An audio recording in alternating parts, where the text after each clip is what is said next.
Hello दोस्तों, स्वागत है आप सभी का हमारे चैनल एबी टॉक्स में।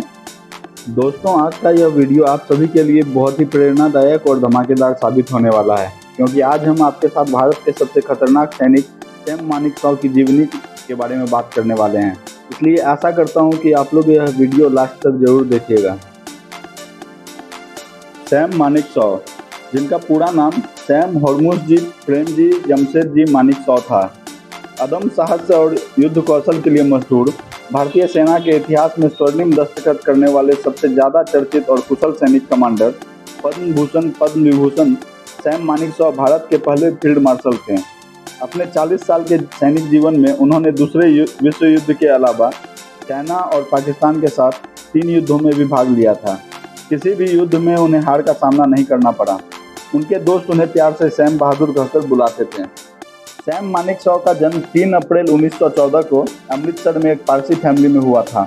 उनका परिवार गुजरात के वलसाड़ शहर में रहता था, जो वहां से वो लोग पंजाब आ गए थे। मानेकशॉ ने प्रारंभिक शिक्षा अमृतसर में की और बाद में वह नैनीताल के शेरवुड कॉलेज में दाखिल हो गए थे। दोस्तों, आपको यह जानकर बहुत हैरानी होगी कि सैम मानेकशॉ जी, जो हमारे भारतीय आर्मी का इतना बड़ा नाम माने जाते हैं, वो असल में सेना का हिस्सा कभी बनना ही नहीं चाहते थे, क्योंकि दोस्तों उनका सपना अपने पिता की तरह डॉक्टर बनने का हुआ करता था। दरअसल सैम की उम्र जब 15 साल की हुई, तब उन्होंने अपने पिता से आगे की पढ़ाई पूरी करने के लिए विदेश जाने की जिद की, लेकिन उनके पिता ने उनको विदेश जाने से साफ मना कर दिया। अब चूँकि सैम बचपन से ही बहुत गुस्सैले स्वभाव के बच्चे थे, ऐसे में उनके पिता से विदेश न भेजे जाने पर उनका गुस्सा 7वें आसमान पर पहुँच गया और इसी गुस्से के कारण उन्होंने अपना डॉक्टर बनने का सपना छोड़ दिया और सेना में भर्ती होने का एग्ज़ाम दे दिया। और इस एग्ज़ाम को पास करने के बाद 1932 में उन्होंने इंडियन मिलिट्री एकेडमी को ज्वाइन किया। वे देहरादून के इंडियन मिलिट्री एकेडमी के पहले बैच के लिए चुने गए 40 छात्रों में से एक थे। वहां से वे कमीशन प्राप्ति के बाद भारतीय सेना में भर्ती हुए।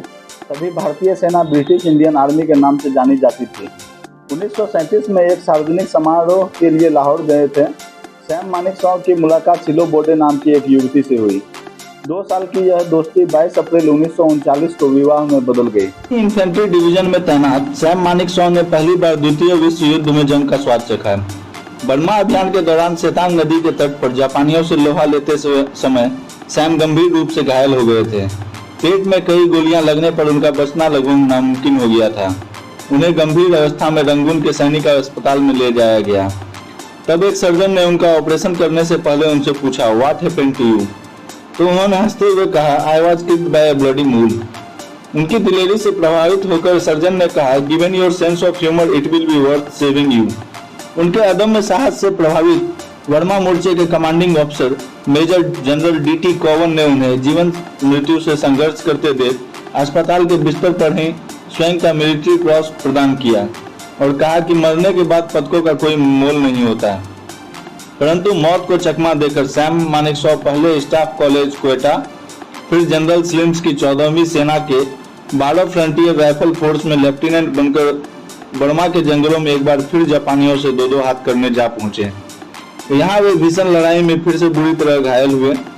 द्वितीय विश्व युद्ध खत्म होने के बाद सैम को स्टाफ अफसर बनाकर जापानियों के आत्मसमर्पण के लिए इंडो चाइना भेजा गया, जहां उन्होंने लगभग 10,000 युद्ध बंदियों के पुनर्वास में अपना योगदान दिया। 1946 में वे फर्स्ट ग्रेड स्टाफ ऑफिसर बनकर मिलिट्री ऑपरेशंस डायरेक्टरेट में सेवारत रहे। विभाजन के बाद 1947-48 की कश्मीर की लड़ाई में भी उन्होंने महत्वपूर्ण भूमिका निभाई। तरक्की की सीढ़ियां चढ़ते हुए सैम को नागालैंड समस्या को सुलझाने के अविस्मरणीय योगदान के लिए 1968 में पद्म भूषण से नवाजा गया।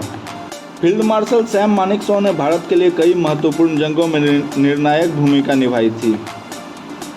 उनकी सबसे बड़ी उपलब्धि मानी जाती है 1971 में पाकिस्तान के खिलाफ जीत, जिसका सेहरा उनके सिर ही बांधा जाता है। तब से सैम बहादुर के नाम से मशहूर फील्ड मार्शल मानेकशॉ राष्ट्रीय महानायक के रूप में देखे जाते हैं। सैम बहादुर पर एक डॉक्यूमेंट्री फिल्म भी बनी है, in war and peace, the life of field marshal Sam Manekshaw. यह फिल्म दादा द्वारा अपने पोते को बताए गए किस्से पर आधारित है, जिसपे दादा यानी कि सैम मानेकशॉ अपने पोते को भारत के कुछ यादगार ऐतिहासिक पलों के बारे में जानकारी देते हैं। हाल ही में उनके जीवन पर आधारित एक फिल्म आ रही है, जिसका टाइटल है सैम बहादुर। इस फिल्म के एक्टर विकी कौशल होंगे। 1971 में इंदिरा गांधी के राजनीतिक नेतृत्व में सैम मानेकशॉ ने उस राष्ट्रीय अपमान को धो डाला जिसमें एक पाकिस्तानी फौजी 10-10 भारतीय फौजियों के बराबर होता है। इस फितूर के शिकार पाकिस्तानियों को पहली बार हकीकत का एहसास हुआ। यहाँ इस घटना का जिक्र प्रासंगिक होगा कि इंदिरा गांधी दिसंबर 1970 के करीब 8 महीने पहले फौजी कार्रवाई चाहती थी। मानेकशॉ ने साफ मना कर दिया क्योंकि निर्णायक जीत के लिए तब तक इंडिया की सशस्त्र सेनाएं तैयार नहीं थी। पहली बार भारत की थल सेना, वायुसेना और नेवी ने समन्वित कार्रवाई की थी। थल सेना ढाका की ओर बढ़ रही थी तो नौसेना की मिसाइल बोटों के हमले से कराची बंदरगाह धू-धू करके जला रही थी। मानेकशॉ के कुशल सैनिक नेतृत्व का यही कमाल था। इंदिरा गांधी चाहती थी कि एक तरफ बांग्लादेश बने और दूसरी तरफ पश्चिमी पाकिस्तान को इतना तबाह कर दिया जाए कि लंबे समय तक वह सिर न उठा सके। उनका आदेश था स्मैश पाक वॉर मशीन। मानेकशॉ को भरोसा था कि वह इसे कर दिखाएंगे। यह संभव नहीं हो पाया क्योंकि सोवियत संघ ने इसके लिए साफ मना कर दिया था। फौजी साजो सामान और सुरक्षा परिषद में वीटो के लिए सोवियत संघ पर निर्भर भारत अकेले पश्चिमी पाकिस्तान की कमर नहीं तोड़ पाता। सोवियत संघ को अमेरिका और चीन ने संदेश दिया था कि भारत ने पश्चिमी पाकिस्तान में सैनिक कार्रवाई जारी रखी तो वह हस्तक्षेप करेंगे। इंदिरा गांधी का राजनीतिक मिशन अधूरा रह गया। फिर भी मानेकशॉ के सैनिक नेतृत्व ने राष्ट्र को सर्वथा नया विश्वास दिया। याद करें इससे पहले कब शत्रु सैनिक ने तरह भारत के आगे घुटने टेके थे। सेल्यूकस की यूनानी सेना पर चंद्रगुप्त मौर्य की निर्णायक जीत के बाद शताब्दियों के इतिहास में दूसरा उदाहरण नहीं मिलता। भविष्य में भी दूसरी मिसाल शायद नहीं मिलेगी। इस तरह मानेकशॉ ने 1971 में एक ऐसी लाइन खींच दी जिसे छोटा कर पाना नामुमकिन रहेगा। फील्ड मार्शल मानेकशॉ वह शख्स थे जिन्होंने 1971 के युद्ध में भारत को पाकिस्तान पर ऐतिहासिक जीत दिलाई थी। युद्ध के दौरान भारतीय सेना ने पाकिस्तानी सेना को नाकों चने चबवा दिए और इसका श्रेय काफी हद तक फील्ड मार्शल सैम मानेकशॉ को जाता है। उन्होंने सेना का उत्साह बढ़ाने के साथ साथ एक मजबूत रणनीति बनाई। मानेकशॉ की कुशल रणनीति की बदौलत ही पाकिस्तानी सेना पर बहुत जल्द जीत हासिल हुई। इस युद्ध का परिणाम था पाकिस्तानी सेना का बिना शर्त आत्मसमर्पण और बांग्लादेश का उदय। इस युद्ध में 45,000 से ज़्यादा पाकिस्तानी सैनिक और इतने ही पाकिस्तानी नागरिकों ने आत्मसमर्पण किया था। जब 1948 के बाद जब सैम मानेकशॉ ने भारतीय सेना का कार्यभार संभाला था तो वो गोरखा रेजिमेंट के चीफ थे। इसलिए आज भी एक लाइन है जो वो बोला करते थे। उन्हें गोरखा रेजिमेंट पे बहुत नाज था।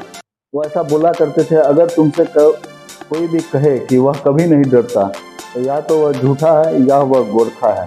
जब युद्ध के बाद भी उनसे पूछा गया, भारत की जीत के बारे में उनसे पूछा गया कि अगर 1947 में विभाजन के समय उन्होंने पाकिस्तानी सेना के साथ रहने का विकल्प चुना होता तो क्या होता, तो उन्होंने कहा कि तो मुझे लगता है कि पाकिस्तान जीत गया होता। हर योद्धा के साथ कई रोचक किस्से और रोमांचक वाक्य जुड़े होते हैं। सैम बहादुर भी इसके अपवाद नहीं रहे हैं। यह किस्सा तो आज भी याद किया जाता है कि 1971 की लड़ाई के बाद तत्कालीन प्रधानमंत्री इंदिरा गांधी ने उन्हें पूछा कि ऐसी चर्चा है कि आप मेरा तख्ता पलटने वाले हैं। सैम मानेकशॉ ने अपने जिंदा दिली अंदाज में कहा, क्या आपको नहीं लगता कि मैं आपका सही उत्तराधिकारी साबित हो सकता हूं? क्योंकि आपकी तरह मेरी भी नाक लंबी है। और फिर सैम ने कहा, लेकिन मैं अपनी नाक किसी के मामले में नहीं डालता और सियासत से मेरा दूर दूर तक कोई वास्ता नहीं है। मैं यही अपेक्षा आपसे भी रखता हूँ। सैम मानेकशॉ जी बहुत ही स्पष्टवादी व्यक्ति थे और उनका सेंस ऑफ ह्यूमर बहुत ही लाजवाब था। अगर सम्मान और पुरस्कार की बात करें तो नागालैंड समस्या को सुलझाने के लिए उनका अविस्मरणीय योगदान के लिए उन्हें 1968 में पद्म भूषण से नवाजा गया। देश प्रेम व देश के प्रति निस्वार्थ सेवा के चलते 1972 में उन्हें पद्म विभूषण से भी सम्मानित किया गया। 1 जनवरी 1973 को फील्ड मार्शल के पद से उन्हें अलंकृत किया गया। 1973 में जब उन्हें फील्ड मार्शल के सम्मान से सम्मानित किया गया था, फील्ड मार्शल जब उन्हें बनाया गया था, तो उसके 2 हफ्ते बाद 15 जनवरी 1973 को ही उन्होंने एक्टिव सर्विसेज से रिटायरमेंट ले ली थी। लेकिन दोस्तों, वो अपने बेबाक अंदाज के लिए हमेशा जाने जाते हैं। वृद्धावस्था में उन्हें फेफड़े संबंधी बीमारी हो गई थी और वो कोमा में चले गए थे। उनकी मृत्यु 94 वर्ष की अवस्था में वेलिंगटन, तमिलनाडु के सैन्य अस्पताल के आईसीयू में हुई थी। रक्षा मंत्रालय की तरफ से जारी बयान के मुताबिक 27 जून 2008 को रात 12:30 बजे उन्होंने अंतिम सांस ली। दोस्तों, वैसे तो सेना का हर एक जवान साहसी और पराक्रमी होता है, लेकिन बहुत कम लोग ऐसे होते हैं जिन्होंने देश को आकार देने में इतना बड़ा योगदान दिया हो।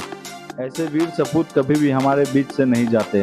वो हमारी यादों में, जज्बातों में और इस देश के हर उस नागरिक की सांस में बसते हैं जो आज आज़ादी की सांस ले रहे हैं। ऐसे वीर साहसी सैनिकों को हमारा नमन है। दोस्तों, आपको ये वीडियो कैसी लगी और इसमें दी गई जानकारी के बारे में आप क्या कहना चाहते हैं, कमेंट्स में ज़रूर बताइएगा। धन्यवाद।